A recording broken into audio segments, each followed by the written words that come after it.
If you want to see how I turn this into a 31-inch platter, keep watching. Welcome to the channel.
So here's a question for you.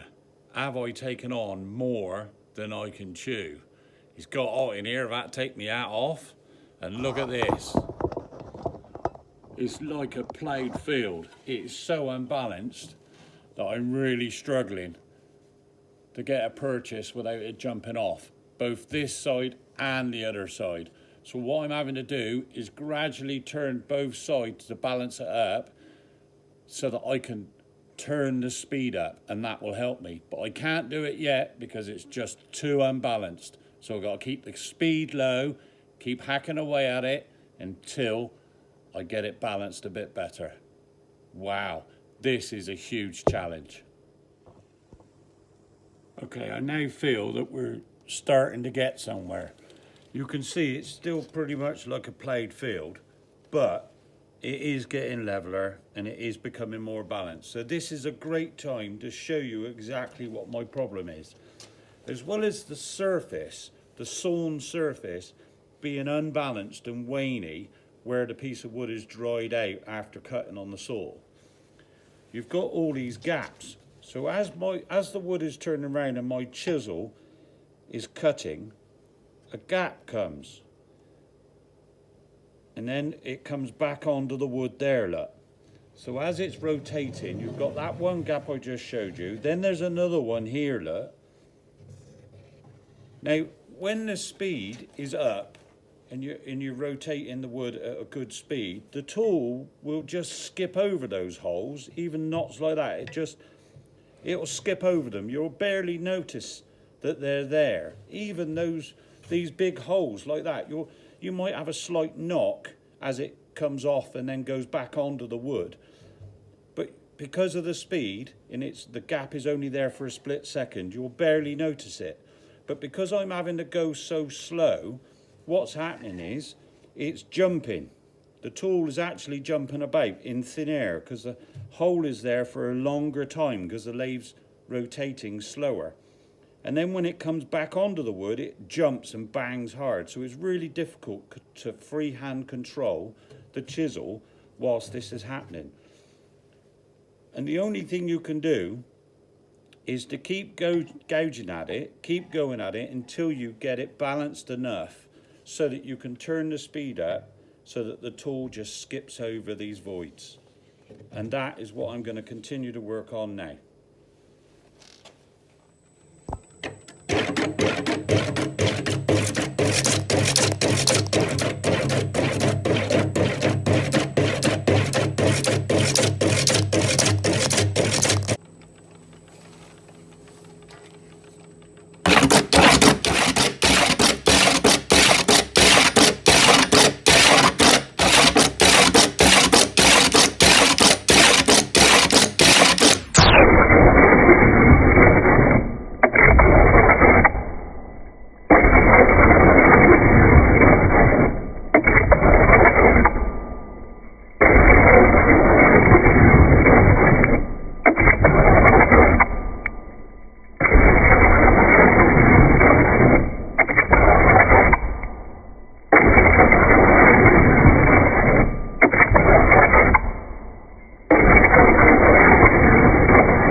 so I've had to stop and take a few days off.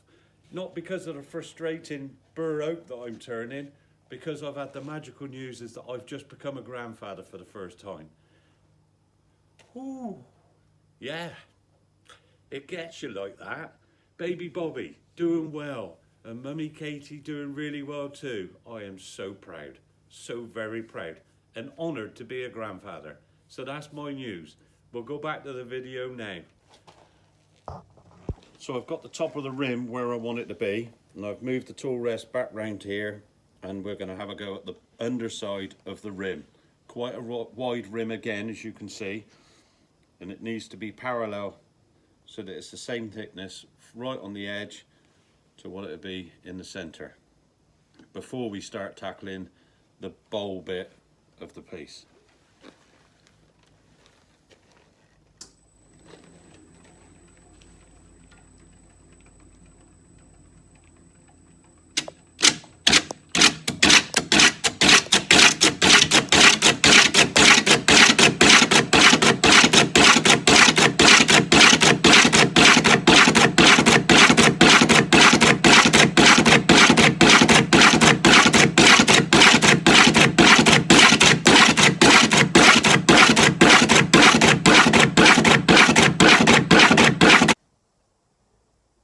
With the back face pretty close to where I want it, I'm now reducing the diameter of what will be the walls of the bowl section by using this stepping process. So I'm just bringing the chisel in to each step and turning it down slightly so that I can reduce this diameter so that it's in line with what I've got on the front. And once I've done that, I'll bring the tool in from the other direction to smooth that out, cut it nicely before flattening what's left of the base.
Okay, I made a boo-boo.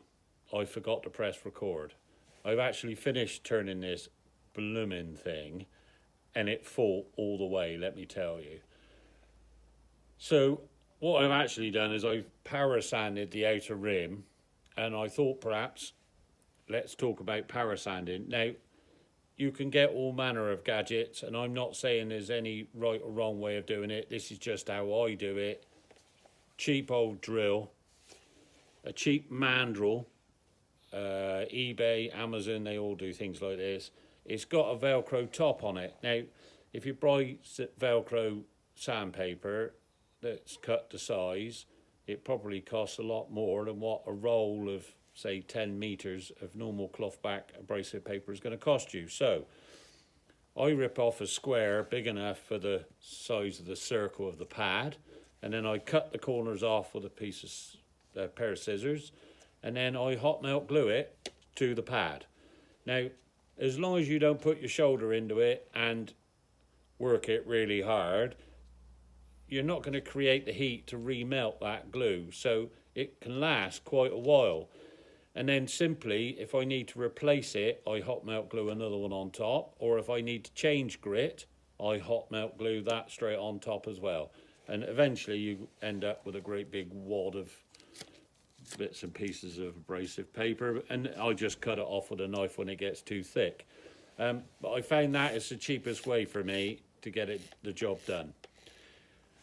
Something like this piece that we've been working on, with these voids on the rim, I won't want to turn that whilst I'm power sanding it, because if the drill gets stuck in one of those holes, it's going to make a mess. It's probably going to obliterate the piece, but it's also going to hurt me ripping the drill out of my hand.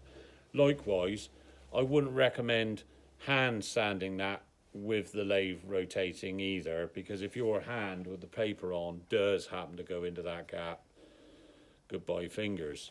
So with something like this, I keep the lathe stationary and locked in place, and I'll give it a gentle whiz round with the power sander, and then once I've gone all the way around, I will unlock it, because this piece hasn't got any big voids in the bowl area of the piece. So I'll unlock it, put it on a low speed, and then power sand with the drill backwards and forwards from the outside to the center. Do that a couple of times and then change grit, and go down your grits until you're where you need to be doing that. I would probably do the back in a similar sort of way, stationary for the back of the rim, and then for the back of the bowl area of the piece, I'd fire the lathe up and just run it as slow as I can and just go backwards and forward with the drill. So that's power sanding for me. There's no real right or wrong way, and you can buy all sorts of gadgets and bits of kit to do it. This is just how I do it, and I found it to be the cheapest way for me. Okay, I'm going to go back to power sanding.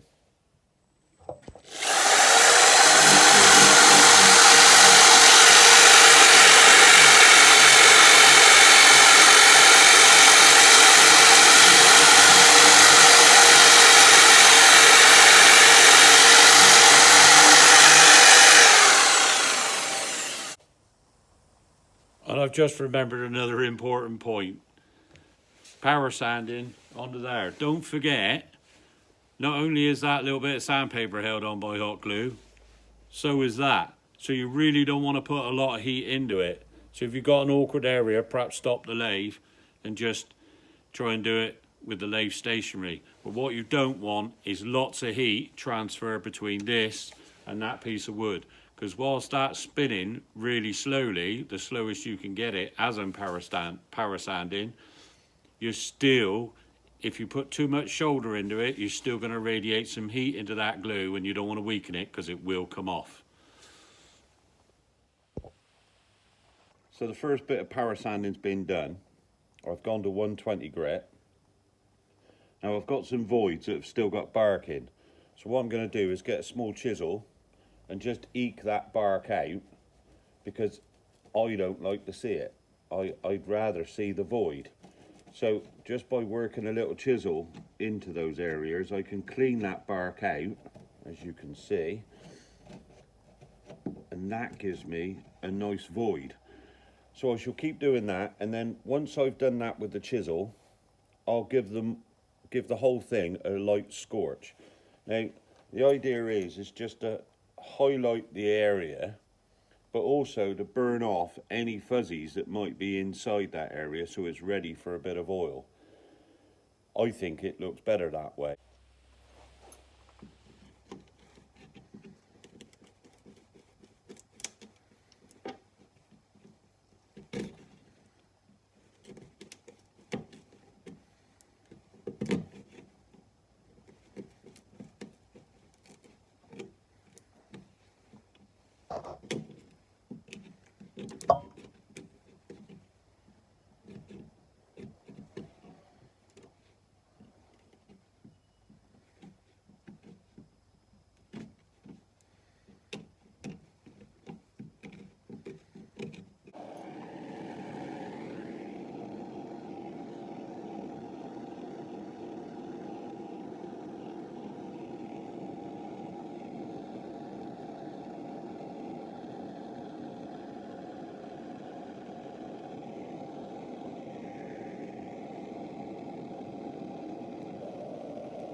So the parasand is all completed now, down to 240 grit, which is a bit lower than what Osmo recommend for their oil, but I've found through experience that works for me. It's still mounted on its glue chuck, but I've just removed it from the lathe and I've rested it on the bed of the lathe. My intention now is to use this brush and go through all the cracks and burrs and voids and any natural edging with this brush, working the oil into those holes so that I get complete coverage. Once I've done that all the way around the piece, I shall get a bit of cotton and wipe the surface with the oil. Once I've done that, I will remount the piece back onto the lathe, and the center especially, put a mop on a drill, get the lathe rotating really slow and just give it a gentle buff, and then obviously buff the rim while it's stationary with that mop, and then we'll have a look at what it looks like at the end.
So we're there, we've done it, and there it is.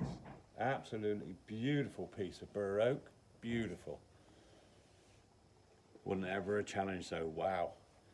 I did think at one point, am I going to be able to do this?